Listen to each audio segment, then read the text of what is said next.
En este segundo video, sobre las raíces ocultas del nazismo, vamos a seguir investigando sobre cuáles fueron los principales instigadores de este terrible régimen racista de los nazis. Ya vimos en el primer video cómo Guido von List fue uno de los inspiradores y de los que tergiversaron todas las doctrinas esotéricas publicadas en Europa en el siglo XIX y las convirtieron en doctrinas racistas para defender el pangermanismo, que supuestamente le daba la autoridad a ciertas razas supuestamente superiores, no solamente para invadir, para esclavizar y para destruir lo que ellos pensaban que eran las razas inferiores. Ahora vamos a analizar otro ideólogo de las políticas y las ideologías nazis, que es quizá igual de tenebroso que von List, y se llama Georg Lanz. Es otro gran teórico de la ariosofía y nació en Viena en 1874. Y desgraciadamente, después de una experiencia como monje cristiano en sus años jóvenes, durante la cual realizó apasionadas investigaciones sobre textos gnósticos y apócrifos, renunció a sus votos y continuó con una personal elaboración de su propia teología gnóstica y zoomorfa, en la cual el mal se identificaría con las razas no arias y el bien con los rasgos de los rubios germanos. Así que en su ensayo Teozoología, o la herencia de los brutos sodomitas, y el electrón de los dioses, escrito en 1905, unos 15 años después de escrita la doctrina secreta, la cual él mismo tergiversó, Lanz utiliza diversas teorías e ideas científicas de moda en su época para dar consistencia a sus extrañas y terribles teorías raciales. Así que su interés por los últimos descubrimientos, como los rayos X, la radioactividad, las radioondas,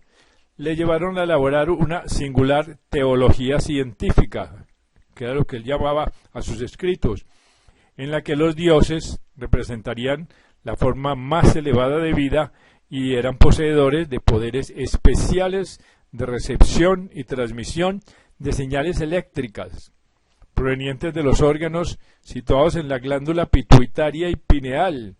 que posteriormente se habrían atrofiado. Todo esto es una tergiversación de la antropogénesis traída de países orientales, pero completamente distorsionada. Así que esta regresión, esta involución, esta supuesta regreso de la humanidad hacia la brutalidad, hacia la animalidad, según él, se derivaba de la unión de los hombres dioses con los hombres bestias. Por otra parte, la figura de Cristo obsesionaba a Lanz, quien lo veía como un puro exponente ario. Interpretando fragmentos apócrifos, llegó a afirmar que los poderes de los cuales estaba dotado Jesucristo provenían de algo que, entre comillas, se llama electrón divino, que es una especie de fuerza electrocósmica, y que el mensaje de salvación de Cristo fue interpretado por él como un proyecto de purificación de la raza superior aria, que suponía la necesaria destrucción de un mundo corrupto para restaurar la Edad de Oro original. Con este objetivo se debería emprender una grandiosa cruzada contra las razas inferiores semíticas y eslavas, aplicando un programa forzoso de esterilización, lo cual llevó, por analogía, a la doctrina eugenésica de Hitler y Heinrich Himmler, que fue el que aplicó todas esas teorías a la SS nazis. Así que la revista fundada por Lanz se llamaba Ostara, que es el nombre de la diosa germana de la primavera, y que además tuvo enorme difusión tanto en Austria como en Alemania, alcanzando tirajes de más de 100.000 ejemplares. Se dice que el propio Hitler la leía con avidez en su juventud y se puso personalmente en contacto con Lanz para conseguir algunos ejemplares que faltaban en su colección personal. En estas publicaciones racistas,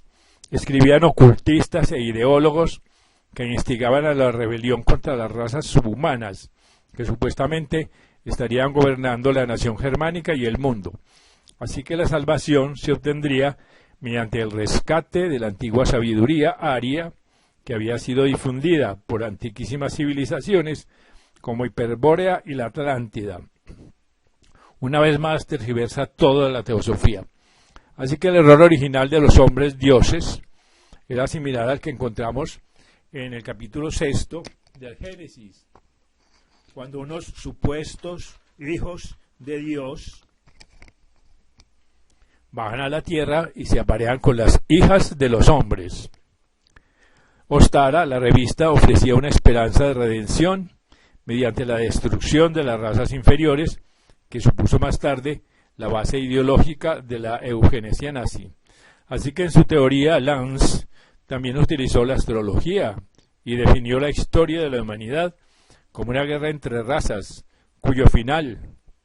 escatológico, vemos que la escatología es el final de los tiempos, era claramente evidente en sus horóscopos. Él hacía predicciones y supuestas profecías. Dijo que para mediados de 1960 y 70 se venía una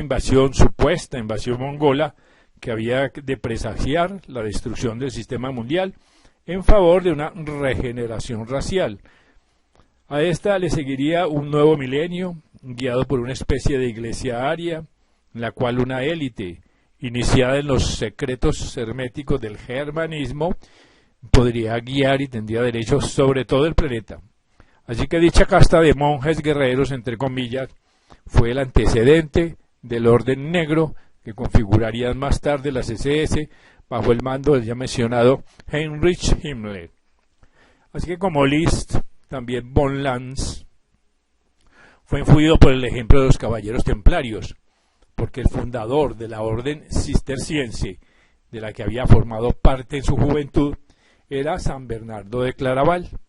que era promotor e ideólogo de la orden de los caballeros del templo. Así que siguiendo su estela y su ejemplo, en 1907, Lanz fundió la ONT, que es la Orden del Nuevo Templo, con sede en el castillo de Burg-Berfenstein. Y el 25 de diciembre del mismo año, en el solsticio de invierno, enarboló la estandarte de la orden con una esvástica solar. El objetivo de esta era promover la conciencia racial mediante investigaciones histórico-arqueológicas y estudios religiosos y el restablecimiento de los antiguos rituales botánicos. En el castillo se trabajó para crear un museo antropológico de la raza aria, que sería completado más tarde por la organización de la SS. Así que esta nueva orden del Nuevo Templo estaba dividida en varios grados: el presbítero, el prior, el crofade y otros, que se diferenciaban por los símbolos cosidos en sus túnicas. A pesar de su naturaleza elitista, sus ideas estaban muy difundidas en Alemania y Austria, especialmente después de la elaboración cristiana teosológica, en la cual el grial fue asimilado a un electrón, entre comillas, y el poder divino de los arios. Existió un investigador que fue el doctor Wilfred Dain, director del Instituto de Psicología Política de Viena, quien encontró en un archivo la documentación que lo avala en julio de 1909, que Adolf Hitler se dirigió a Westfenstein, el castillo, y fue ordenado cofrade por Lanz von Liebenfels.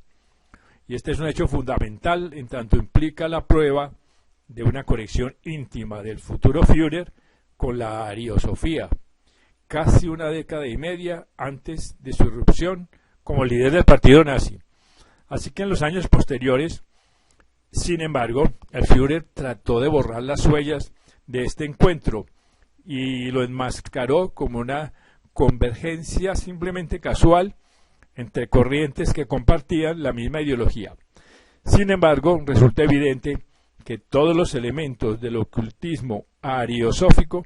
llegaron a manifestarse en el culto de masas del nazismo. Y de hecho, un movimiento de este tipo era la meta del pangermanismo esotérico. El programa eugenésico, aplicado más tarde desde el poder, se basó pues en las teorías raciales de Lanz y en su idea de que resultaba necesario el exterminio de las razas inferiores para purificar a la humanidad. Este es pues un breve relato de cómo las ideas racistas del nazismo tergiversaron completamente todo el esoterismo del siglo XIX para convertirlo en una terrible